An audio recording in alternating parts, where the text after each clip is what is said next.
जेव्हा देशात मोदी लाट आली होती त्या काळातही ज्या विधानसभा मतदारसंघात काँग्रेस पाय रोवून उभी होती त्यापैकी एक मतदारसंघ म्हणजे मुंबादेवी मतदारसंघ। काँग्रेसचे अमीन अमीर अली पटेल हे मुंबादेवी मतदारसंघाचे विद्यमान आमदार आहेत।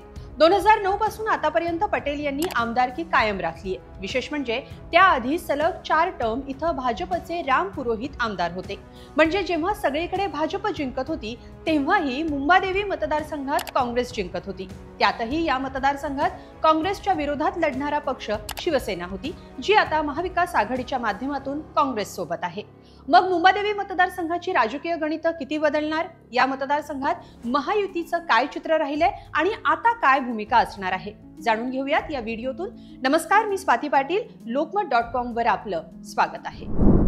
आमदार कुणाचा या सिरीज मध्ये मुंबादेवी या मतदारसंघाचा आढावा घेऊयात। मुंबादेवी एकेकाळी भाजपचा बालेकिल्ला।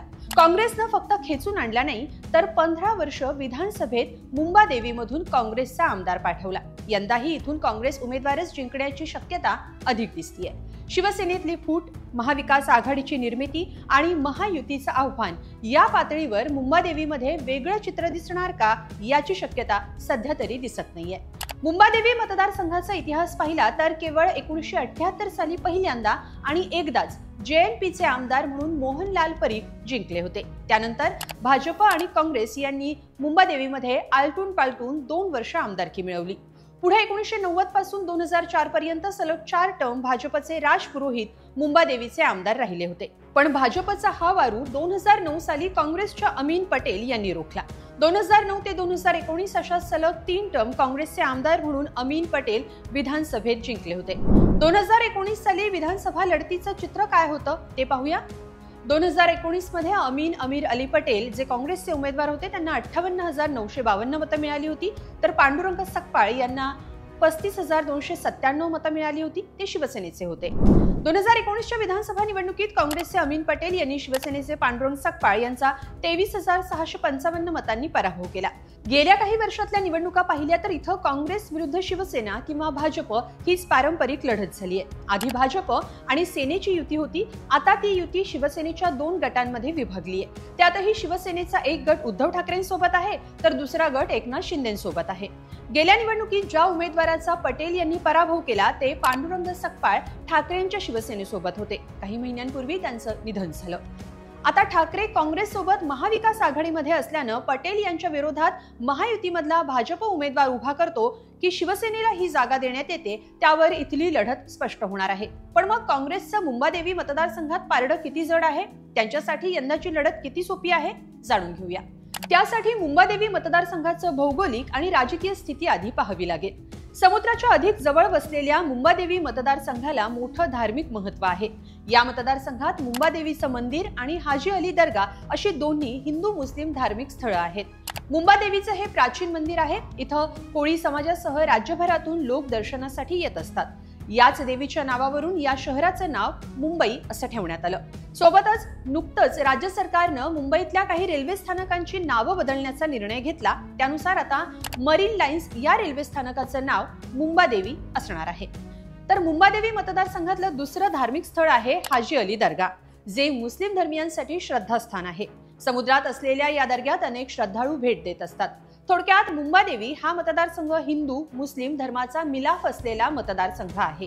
कोळी समाज बांधवांसह इथं मुस्लिम बहुल लोकवस्ती मोठी आहे। विशेष म्हणजे भाजपला साथ देणारा इथला मतदार आता मात्र काँग्रेसच्या पर्यायानं महाविकास आघाडीच्या बाजूनं ठाम आहे। याचा प्रत्यय नुकत्याच झालेल्या लोकसभेच्या निवडणुकीतही पाहायला मिळाला। दक्षिण मुंबई लोकसभा मतदारसंघातून शिवसेना उद्धव बाळासाहेब ठाकरे पक्षाचे उमेदवार अरविंद सावंत यांना मुंबादेवी विधानसभा मतदारसंघातील मतदारांनी मोठं मताधिक्य दिलं, तर सावंत यांच्या विरोधातल्या शिंदेच्या शिवसेनेच्या उमेदवार यामिनी जाधव यांना मात्र मतदारांनी फारसा पाठिंबा दिला नाही। यासाठी या मतदारसंघात सावंत आणि जाधव यांना मिळालेली मतं किती होती त्यावर एक नजर टाकूया। काँग्रेस आमदार अमीन पटेल यांच्या मुंबादेवी मतदारसंघातून ठाकरेंच्या शिवसेनेचे अरविंद सावंत यांना 74,469 इतकी मतं पडली, तर शिंदेच्या शिवसेनेच्या यामिनी जाधव यांना 36,690 इतकी मतं पडली। याचा अर्थ मुंबादेवीतून 40,833 मतांनी यामिनी जाधव पिछाडीवर राहिल्या, तर सावंत यांच्या विजयात मुंबादेवीतल्या मताधिक्याचा मोठा वाटा आहे। याचं श्रेय जितकं काँग्रेसला जातं तितकंच उद्धव ठाकरे यांनाही जातं। याचं कारण मविया सरकारच्या काळात आणि कोविड सारख्या संकट काळात मुख्यमंत्री म्हणून ठाकरेंनी केलेल्या कामामुळे मुस्लिम समाजात त्यांची चांगली प्रतिमा तयार झाल्याचं सांगण्यात येत आहे। त्याचसोबत पक्षफुटीमुळे निर्माण झालेली सहानुभूती देखील या विजयाला कारणीभूत असल्याची चर्चा या मतदारसंघात आहे। यावर मुख्यमंत्री एकनाथ शिंदे यांनी टीकाही केली आहे। मुस्लिम समाजाच्या पाठिंब्यावर ठाकरेंना यश मिळाल्याचं शिंदे म्हणाले। आता यंदा काय चित्र असू शकतं हे पाहूया। गेल्या निवडणुकीत भाजप सेनेची युती होती, त्यात शिवसेना या जागेवरून लढली आणि हरली होती। पण आता ठाकरेंच्या शिवसेनेला लोकसभेसाठी काँग्रेसनं पाठिंबा दिला होता, त्याची परतफेड मविया म्हणून विधानसभेला ठाकरेंची शिवसेना काँग्रेसला मदत करणार हे स्पष्ट आहे। तर दुसरीकडे महायुतीची या मतदारसंघात काय परिस्थिती असू शकते तेही पाहूया। 2019 मध्ये एकत्रित शिवसेना युतीमधून या मतदारसंघातून लढली होती। आता शिवसेनेच्या फुटीनंतर मुंबादेवीमधून शिंदेच्या शिवसेनेच्या वाट्याला ही जागा आली तर काय होईल? पहिलं तर शिंदेच्या शिवसेनेला इथं भाजपची मदत होईल। दुसरं म्हणजे लोकसभा निवडणुकीच्या तोंडावर काँग्रेसचे मिलिंद देवरा यांनी काँग्रेसला सोडचिठ्ठी देत शिंदेच्या शिवसेनेत प्रवेश केला। त्यांच्यासोबत त्यांचे समर्थक कार्यकर्तेही शिवसेनेत गेले, पण लोकसभेला त्याचा फारसा फायदा झाला नाही।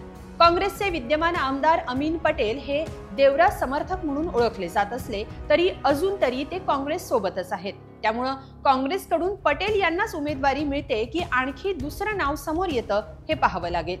विकासाच्या दृष्टीने मुंबादेवी मतदारसंघातला चर्चेतला प्रश्न म्हणजे ऐतिहासिक प्राचीन मुंबादेवी मंदिर परिसराचं सौंदर्यीकरण।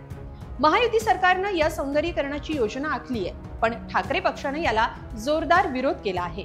याचं कारण सौंदर्यीकरणाच्या नावाखाली या परिसराचं प्राचीन रूप हरवणार असल्याचं ठाकरे पक्षाचं म्हणणं आहे। सोबतच मोक्याची जागा मोठ्या बिल्डरला दिल्यानं जुन्या रहिवाशांचं आणि दुकानदारांचं नुकसान होणार असल्याचा आरोपही करण्यात येतोय। असे अनेक प्रश्न आहेत जे विधानसभा निवडणुकीत प्रचारात राहणार आहेत। दरम्यान मुस्लिम बहुल लोकसंख्येमुळे AIMIMनेही उमेदवार उतरवला होता, पण मतदारांनी त्यांना फारसा प्रतिसाद दिला नसल्याचं चित्र पाहायला मिळाले। आता मुंबादेवी मतदारसंघ महाविकास आघाडी आणि महायुतीमध्ये कुणाच्या वाट्याला जाणार यावर इथली पुढची विकासाची आणि राजकीय गणितं अवलंबून आहेत। तुम्हाला या सगळ्याबद्दल काय वाटतं ते कमेंट बॉक्समध्ये नक्की लिहा। धन्यवाद।